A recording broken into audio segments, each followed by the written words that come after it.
학자입니다. 그래서 그분이 이제 전래 신학에서 하시는 이야기, 전통적으로 구원사는 이 교재에 있는 겁니다. 전통적으로 구원사는 우리 믿음의 조상 아브라함이 소명을 받은 사건으로부터 시작한다. 구약성서의 전 역사는 이스라엘의 흥망성쇠와 파란만장한 여정을 통해 메시아의 도래를 준비하기 위한 역사로 알려져 있다. 메시아 자신과 그의 순환, 죽음, 부활 등의 구원 사업은 구원사의 정점을 이루고 있으며 성령의 강림과 그 역사를 통하여 교회 안에서 마지막 날에 그리스도를 정점으로 만물이 요약되는 종말을 기다리는 것으로 넘겨졌다. 이 모형이 총체적인 크리스천 전례의 기초다. 구약 성서 일과를 통하여 선포되는 하느님의 말씀은 복음 독서에서 절정을 이루는 신약 성서 일과의 캐리그마 선포를 위한 준비가 됐다. 그랬습니다. 그러니까 예배란 뭐냐라고 했을 때 예배란 뭐냐, 이게 이제 동방교회 쪽에 전래 신학자가 하는 이야기니까 동방교회 전체의 입장이라고 보기는 어렵지만 그래도 동방교회 고백이라고 볼 수가 있겠죠. 예배가 뭡니까? 예배는 하나님께서 하신 일에 대한 반응이죠. 우리의 반응. 하나님께서 하신 구원 사업에 대한 우리의 반응이 예배라고 한다면, 그럼 하나님께서 하신 일이 뭐냐라고 했을 때 그게 구원사 아니에요? 그래서 전래의 신학을 이야기하면서 구원사 이야기를 먼저 꺼내고 있어요. 근데 이 구원사가 어떻게 시작이 됩니까? 하나님께서 갈대아 우르에서 아브라함을 불러내시면서부터 하나님의 구원사가 시작이 되죠. 그렇게 해서 시작된 하나님의 구원사가 이제 그 구약성서의 그 아브라함이 소명을 받은 사건으로부터 시작된 이 구약성서의 전 역사는 이스라엘의 흥망성쇠와 파란만장한 여정을 통해 메시아의 도래를 준비하기 위한 역사로 알려져 있다. 이게 이제 왜 예배 시간에 구약성서를 낭독해야 되는지에 대한 이제 그 어떤 이야기가 되는 거죠. 근거가 되는 거죠. 그리고 그 다음 보십시오. 메시아 자신과 그의 순환, 죽음, 부활 등의 구원 사업은 구원사의 정점을 이루고 있으며 성령 강림과 그 역사를 통하여 교회 안에서 마지막 날에 그리스도를 정점으로 만물이 요약되는 종말을 기다리는 것으로 넘겨졌다. 근데 이 모형이 어떤 모형입니까? 하나님의 구원사. 그러니까 아브라함으로부터 시작해서 예수 그리스도를 통해서 완성된 하나님의 구원사. 이 모형이 총체적인 전례의 기초라는 거예요. 그러니까 왜 예배 시간에 구약성서를 낭독해야 되느냐? 왜 예배 시간에 서신서를 낭독해야 되느냐? 왜 예배 시간에 복음서를 낭독해야 되느냐? 그 근거가 이 이야기. 그러니까 구약성서의 전 역사는 아브라함으로부터 시작된 구원사, 하나님의 구원사, 예수 그리스도로 요약되는 그분에 관한 예언의 말씀이 구약성서의 이야기이기 때문에 구약성경을 반드시 읽어야 된다는 거예요. 예배 시간에. 복음서는 왜 읽느냐? 복음서는 이 땅에 오셔서 살고 순환당하시고 죽으신 예수 그리스도에 대한, 그리고 예수 그리스도에 대한 역사적인 기록이고 그분의 말씀을 기록한 것이기 때문에 복음서를 낭독해야 되고, 왜 서신서를 낭독해야 되느냐? 예수 그리스도께서 승천하신 이후에 그분이 다시 오실 그분을 기다리면서 사도들이 그분을 회상하면서 한, 그분을 통해서 예수 그리스도를 통해서 절정을 이룬 구원사에 대한 사도들의 증언이기 때문에 이 사도서간, 서신서를 읽어야 된다. 이런 이야기예요. 그래서 결국은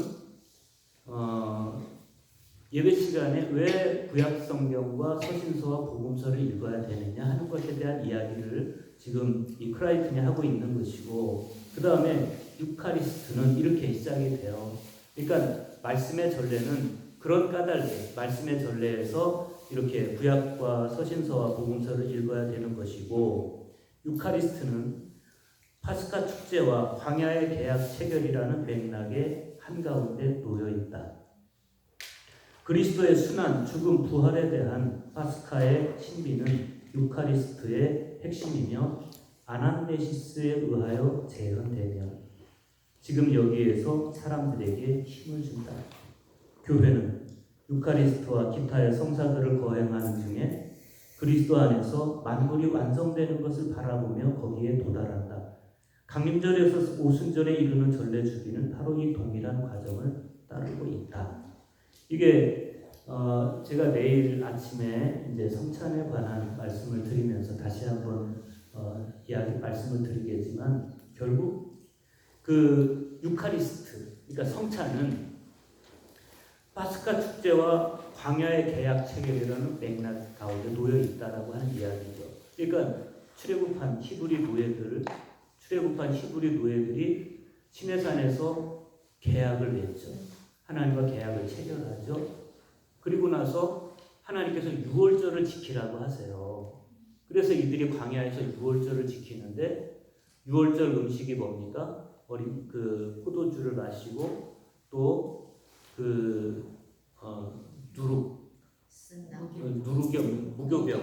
무교병을 먹고 쓴나물을 먹고 뭐 이런 그 유월절 만찬을 하잖아요.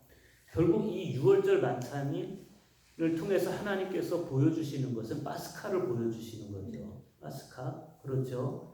그런데 예수님께서 그 마지막 만찬을 준비하실 때 뭘 준비하라고 그러니까 유월절 만찬을 준비하라고 그러잖아요. 그러니까 파스카 식탁을 준비해라.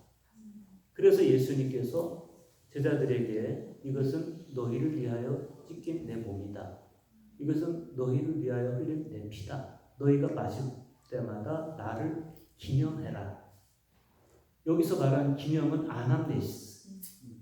그냥 단순한 추억이 아니고 주님의 살과 피를 내 안에 모셔서 오늘 내가 예수처럼 살아야 파스카가 이루어지는 것이고, 그래야만 진정한 크리스천리티가 우리의 존재 가운데 이루어지는 것인데, 그래서 성찬을 받아야 되는 것이죠. 성찬을 통해서 우리는 파스카를 향해서 나아가는 것이죠. 예배가 뭐냐라고 했을 때 결국은 아브라함으로부터 시작돼서 예수 그리스도를 통해서 완성된 예수 그리스도에 대한 증언을 위해서 구약과 서신서와 복음서를 읽어야 되는 것이고, 유카리스트를 통해서 우리가 예수 그리스도의 삶을 재현하는 삶을 살아야 된다. 이것이 예배다라고 지금 크라이트는 이야기를 하고 있는 겁니다. 내일 말씀드리겠지만 제2차 바티칸 공회부는 거룩한 전례 헌장에서 이야기하는 성서 일과에 대한 증언도 결국 같은 이야기를 하고 있어요. 그래서 그 교회력과 성서일과 성만찬, 저는 이 세 가지를 예배의 삼위일체 이렇게 표현을 합니다. 반드시 이 세 가지는 반드시 있어야 된다는 거예요. 반드시 교회력을 따라서 공존되고 선포된 성서일과의 말씀은 성찬을 통해서 신자들로 하여금 그리스도와의 이치에 도달하게 하는 것이죠. 제가 먼저 교회력에 대해서 말씀을 드리고 그 다음에 이제 그 성찬의 성서일과에 대한 말씀을 드리고 그 다음에 렉시오 디비나에 대한 말씀을 잠깐 드리고 오늘 말씀을 마치고 내일 이제 성찬에 대한 이야기를 좀 해드리겠습니다. 여러분은 시간의 지배를 더 많이 받는 것 같습니까? 아니면 공간의 지배를 더 많이 받는 것 같습니까? 되게 공간의 지배를 더 많이 받는다고 생각을 하죠. 사실 뭐 이렇게 눈에 보이는 게 공간이기 때문에. 근데 사실은 시간의 지배를 더 많이 받습니다. 시간의 지배를. 지구상의 생명체 중에서 시간을 의식하고 사는 존재는 인간밖에 없다고 그래요. 대체로 동물들은 공간만 의식합니다. 그러니까 이제 영역 싸움을 하잖아요. 공간 싸움을 하는 거죠. 동물들이 시간을 의식해서 시간을 가지고 삶을 살지는 않아요. 사실 동물들도 시간을 의식은 하는 것 같습니다. 그러니까 때에 따라서 뭐 자기들이 겨울을 준비하기도 하고 하긴 하죠. 하여튼 사람은 시간을 의식하고 시대를 의식하고 역사를 분별하고 그렇게 살아가는데 생일날 초를 몇 개 뽑아야 되는지를 고민하는 존재도 사람밖에 없다고 그렇게 이야기하는 걸 들었습니다. 그래서 사람은 그렇게 시간을 따지기 때문에 보이지 않는 시간에 금을 그어서 연, 월, 일을 나누고 또 시, 분, 초를 나누고 또 그것도 모자라서 뭐 15분의 1로 쪼개서 나노, 세컨드 뭐 이런 식으로 이제 나누는데 그러고 보면 사실은 시간의 지배를 받는 존재. 그래서 유대교 전통은 하나님의 현존을 공간 속에서 보지 않고 시간 속에서 봤습니다. 사실 하나님은 보이는 공간이나 자연이나 이런 것이 아니고 보이지 않는 시간과 역사 속에서 자신을 계시하고 계시죠. 그렇게 믿는 게 이제 구약성서에 있는 계시 종교의 특징입니다. 인간은 시간의 차원에서만 하나님을 만날 수 있다. 그런 거죠. 자칫 시간은 공간에 비해서 유한하고 무상한 것으로 여겨지기 쉬운데 그러나 그렇지가 않습니다. 실제로 그 흘러가는 시간 속에서 하나님을 볼 수 있는 눈, 그걸 단적으로 우리가 표현할 수 있는 게 카이로스적 시간과 크로노스적 시간을 이야기를 하는 거죠. 그러고 보면 정말 이 시간은 우리 삶에 굉장히 중요한 겁니다.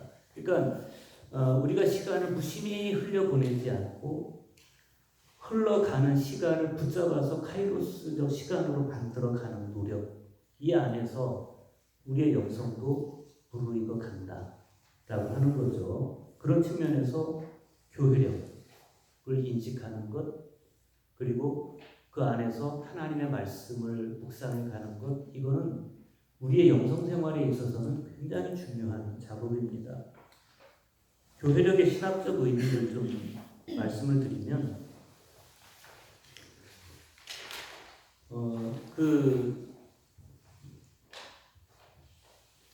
농촌에서 여러분들도 이제 꽃도 재배하시고 또 따서 차를 만들고 이렇게 하시니까 시간을 그래도 도시에서 살아가는 분들보다는 훨씬 더 예민하게 느끼리라고 봐집니다. 저는 그 강원도에서 이제 어린 시절을 보냈기 때문에 강원도에서 느낀 시간의 느낌과 도시에서 느끼는 시간의 느낌은 굉장히 달라요. 그렇죠? 특히 이제 제 아버지는 농사를 지셨기 때문에 벽에다가 이제 24절기 생태력 붙여놓고 거기서 이제 언제 거름을 줘야 되는지, 언제 씨앗을 뿌려야 되는지, 또 뭐 어느 때 또 뭐 가지치기를 해줘야 되는지 이제 그거 보고 이렇게 농사를 지셨어요.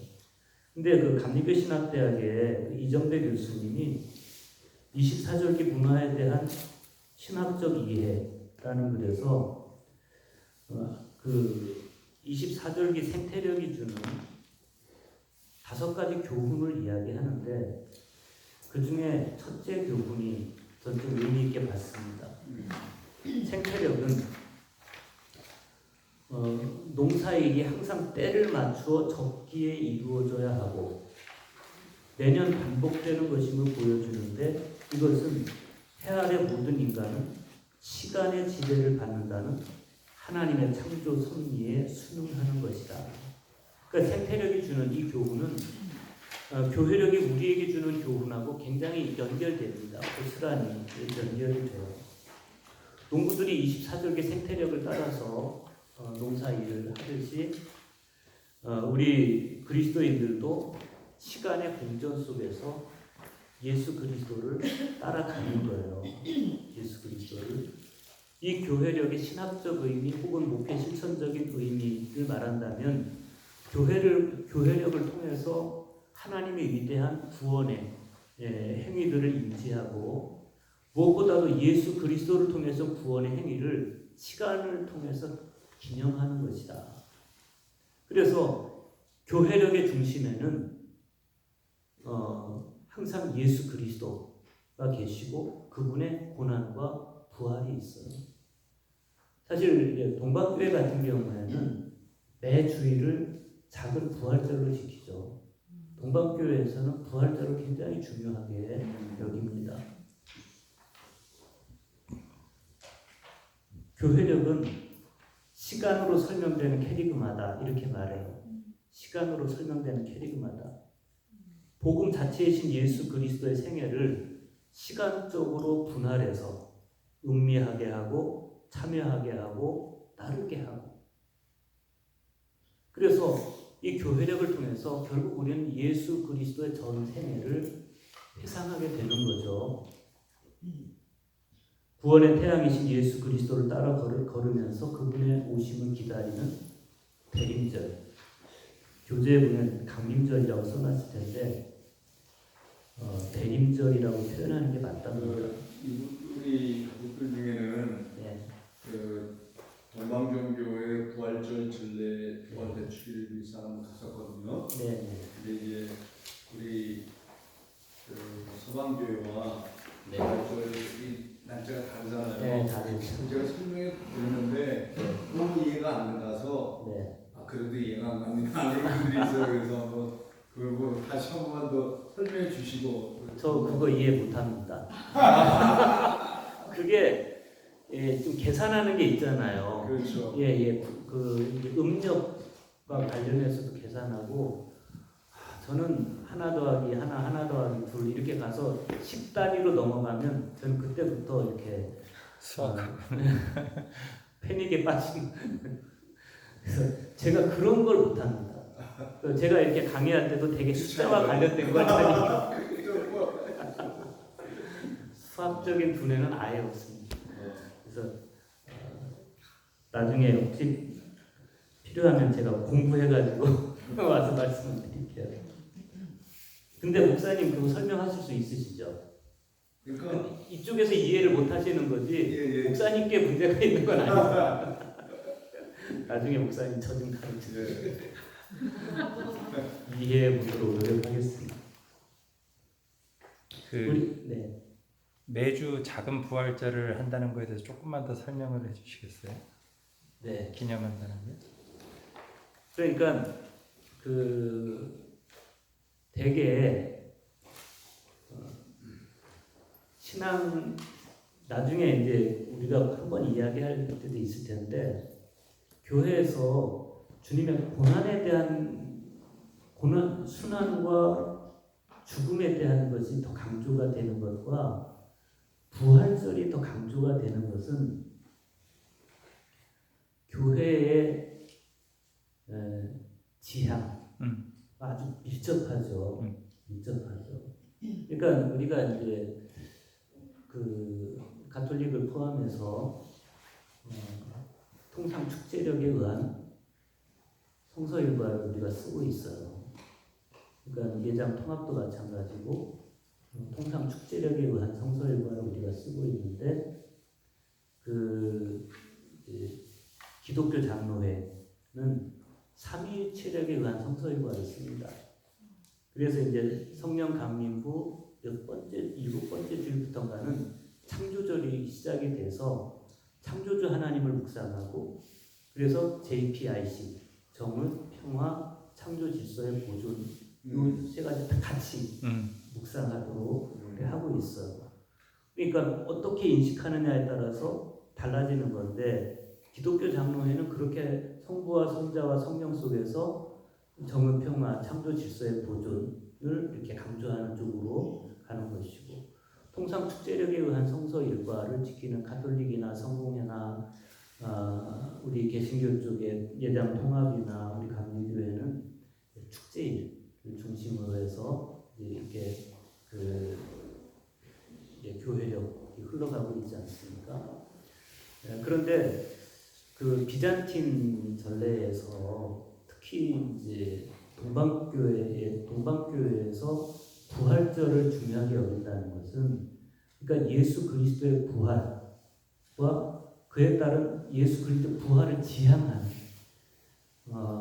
그러니까 주님의 죽으심과 부활과 승천은 우리의 시선을 새로이 이끌어주는 동선이라고 봐지는데 예를 들어서 예수 그리스도의 순환과 죽음이 우리의 시선을 주님의 고난의 정조준하게 한다면 예수 그리스도의 부활은 우리의 시선을 생명에 두게 하고 승천, 예수 그리스도의 승천은 우리의 시선을 땅에 붙박이는 시선이 아니라 하늘로 올려주는 시선이란 말이죠. 그래서 결국 그분이 걸어가신 그 삶을 통해서 우리의 시선이 순환에 갔다가 부활에 갔다가 생명에 갔다가 하늘로 가는 것인데 그 중에서 동방교회의 전례는 부활에 보다 시선을 두고 있다. 부활이 보여주고 있는 근본적 시선. 그러니까 이렇게 봐야 될 것 같아요. 동방교회 신학의 핵심을 이야기하라고 한다면 테오시스예요. 형상. 하나님의 형상을 회복하는 것. 동방교회 신학의 출발은 거기서부터 시작을 해요. 잃어버린 하나님의 형상을 회복하는 거예요. 잃어버린 하나님의 형상을 회복하는 거예요. 태초에 에덴 동산에서 잃어버린 하나님의 형상을 회복하는 거예요. 그래서 아타나시우스에서 하시는 이야기가 하나님이 사람이 되어 주셨으므로 사람이 하나님이 되는 길을 열었다. 이렇게 이야기를 하시잖아요. 그러니까 결국 하나님이 사람이 되심으로써 사람을 하나님의 형상으로 이끌어가는 그분에 참여하고 그분과 소통하고 그분과 합의하는 결국 하나님의 형상을 회복하는 그 자체가 인간의 완성인데 존재의 완성이고 그걸 가장 선명하게 보여주는 게 부활이에요. 부활. 예수 그리스도의 죽음을 통해서 우리의 죄악의 그분의 죽음과 합해서 우리가 죽었다고 한다면 예수 그리스도의 부활을 통해서 하나님의 형상이 완벽하게 재현이 되는 거죠. 그래서 동방교회 신학에서 부활을 중요시 여기는 하나님의 형상의 완벽한 회복이고 완벽한 재현이기 때문에 저는 그렇게 보고 있어요. 단순히 축제를 위한 건 아닌 잃어버린 하나님의 형상의 회복이 부활한 몸에서 분명하게 보여지는 것이기 때문에 그런 것이다. 그게 테오시스의 회복이라고 봐야 되겠죠.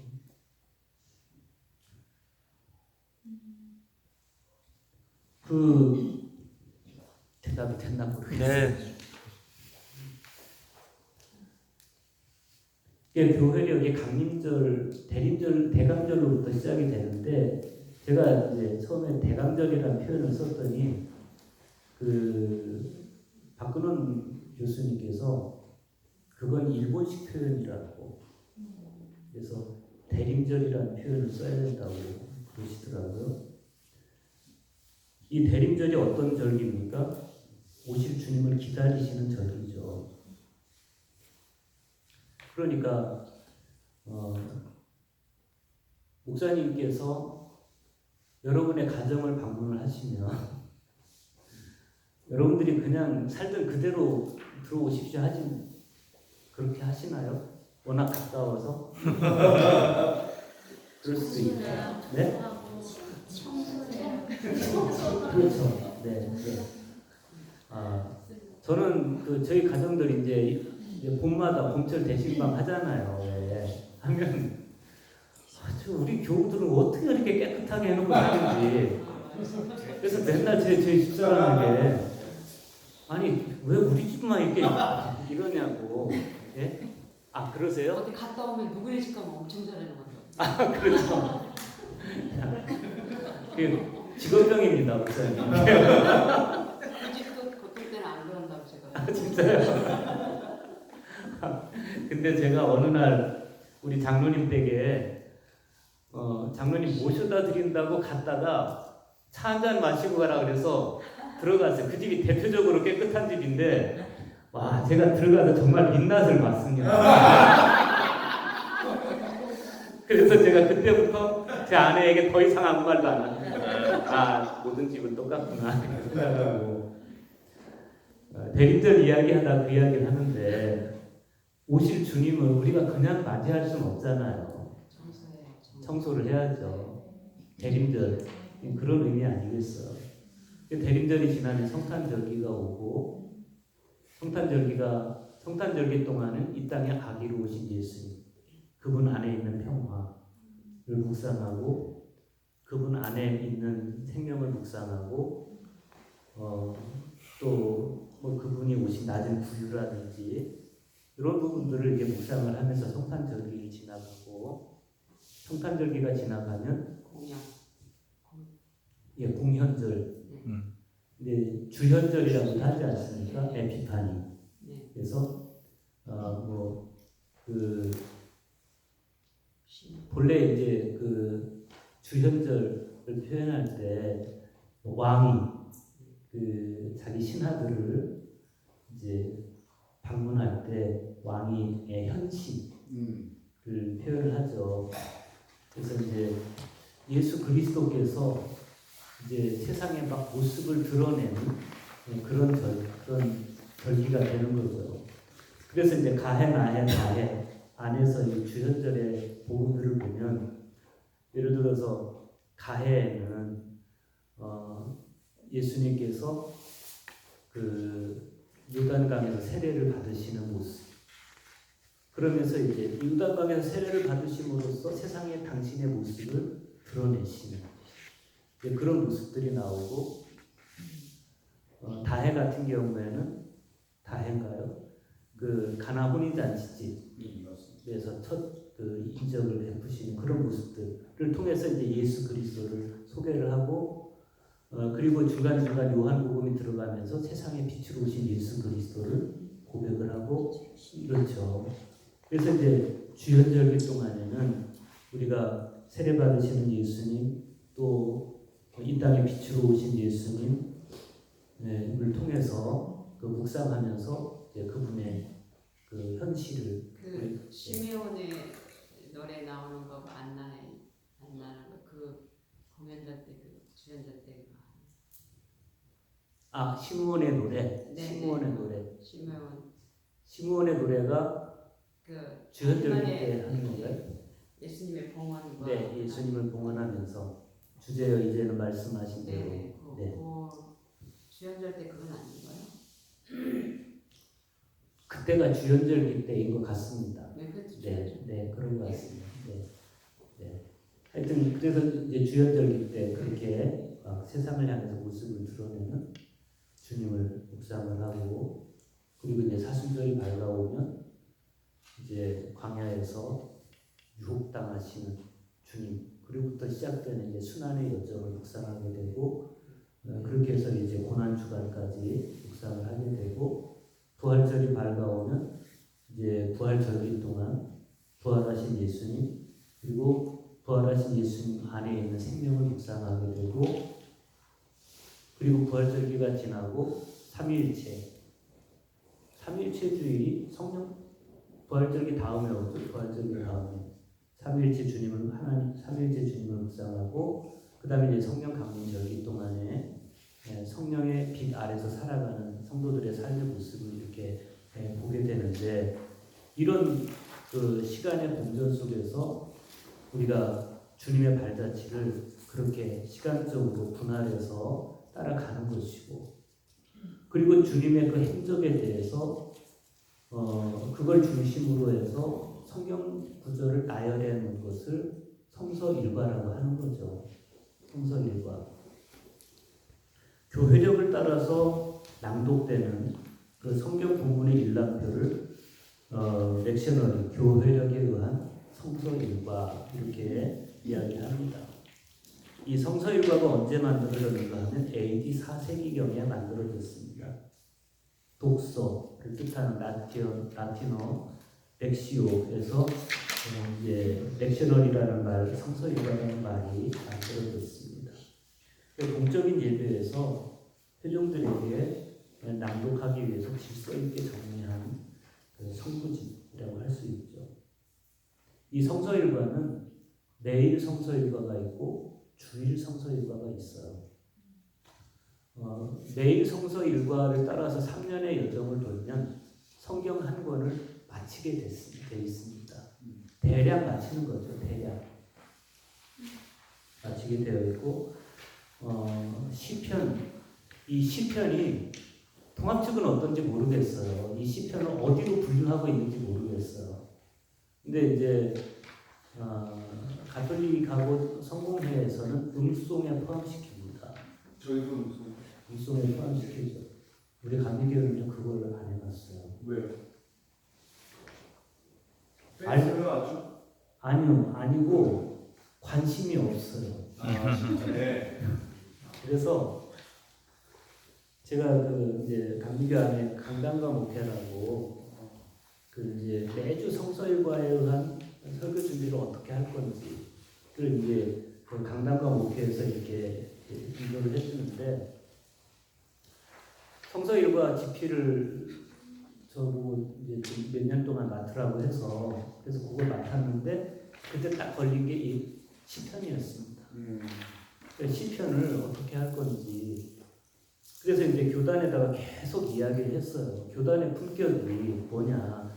이게 가톨릭이나 성공회는 그 시편을 음송에 포함을 시키고 루터교 같은 경우에는 그냥 그걸 본문에 포함을 시켜서 본문으로 이렇게 보는데 우리 감리교는 왜 이거를 정리를 안 하냐? 이걸 빨리 음송에 넣을 건지 본문에 넣을 건지 이거를 뭐 신학자들도 없는 것도 아니고 신앙과 직제위원회에서 빨리 이거를 정리를 해달라. 그러면 집필자들이 그걸 기준으로 이제 하겠다 이렇게 얘기를 했었어. 근데 그때 뭐 무슨 그 우리 감리교에서도 뭐 200만 신도 운동인가 뭘 펼치면서 관심 없고 그냥 막 200만 하여튼 뭐 그런 제목을 붙여가지고 성장에만 이렇게 열을 올리는 좀 아쉬웠던 측면이 있어요. 하여튼 그런데 이 시편이 왜 중요한가 하면 음송에 포함을 시키든 아니면 그 이제 본문에 포함을 시키든 이 시편은 우리의 영혼을 굉장히 풍성하게 해줍니다. 시편 기도가 얼마나 중요합니까? 성구일도 안에서 이 시편 기도들을 보면 얼마나 아름답고 얼마나 절제되어 있고 그 시편 기도가 하나님과의 관계 속에서 얼마나 그 시인의 영혼을 풍성하게 하는지 그래서 참 그 성서일과에서 저는 이 시편의 역할이 본문 안에 포함을 하든 안 하든 저는 굉장히 중요하다고 생각을 합니다. 제2차 바티칸 공회의 문헌에 보면 교회력을 따라서 성서일과를 낭독해야 되는 이유를 이렇게 규정합니다. 듣고 유인물에 있습니다. 아까 크라이튼, 정교회 쪽에 크라이튼이 하는 이야기하고 같은 맥락에서 이야기를 해요. 복음이란 그리스도에 의해 성취된 인류의 구원인 하느님 나라의 도래를 전하는 기쁨의 소식이다. 신약 성서의 사복음서는 그리스도의 구원의 가르침과 생애를 통해 행하신 구원 사업을 전하고 사도행전과 사도서가는 그리스도의 구원의 가르침과 구원 사업을 계승한 사도의 활동과 가르침을 기록하고 있으며 묵시록은 그리스도의 구원 사업의 종말적 완성을 말하고 있다. 구약성서에는 그리스도에 이르기까지 하느님의 구원 사업이 기록되어 있다. 전례는 성서 공동으로서 그리스도의 구원을 사람들에게 공적으로 전하지만 성서 전체를 그대로의 형태로 전하는 것은 아니다.